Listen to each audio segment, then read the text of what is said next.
আসসালামু আলাইকুম স্যার। আজকে আপনার কাছে একটা আমার প্রশ্ন ছিল যে যখন আমাদের পুলিশে ধরবে গাড়ি চেক করার জন্য আমাদের থেকে কি কি ডকুমেন্ট চাইতে পারে এবং কি কি সিচুয়েশনে আমাদের পড়তে হইতে পারে এ সম্পর্কে যদি বলতেন।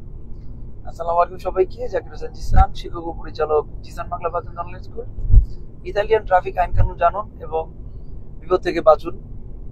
আজকে এই ভিডিওটি আপনাদের সবার জন্য অনেক ইম্পর্টেন্ট।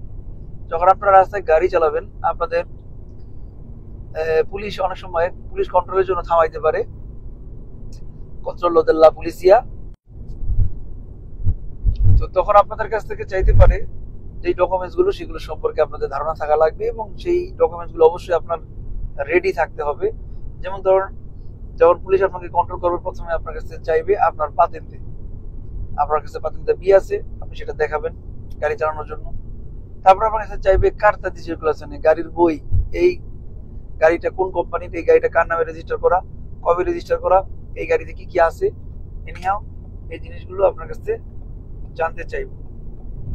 আর এরপরে চাইবো আসিগুরাসিওনে, ইন্স্যুরেন্স পেপার। আপনার গাড়ি ইন্স্যুরেন্স করা আছে কিনা 1 বছরের জন্য, সেই কাগজ দেখাইতে হবে। এছাড়া অনেক সময় তিরানবেলু মোবিলে ত্রিউজ মোবাইল চাইতে পারে সংকেত। এই ডকুমেন্ট গুলো চাইবে এবং তারা এগুলো কন্ট্রোল করবে। যদি সবকিছু ওকে থাকে আপনাকে ছেড়ে দিবে, আর যদি কোনো ঝামেলা থাকে তাহলে অবশ্যই আপনাকে সেই জরিমানা করতে পারে, বা আপনার কাগজ যদি 2 নাম্বারই হয় তাহলে আপনার পাতেন্তে সাসপেনশন করতে পারে, ইভেন আপনার গাড়ি আটক করতে পারে।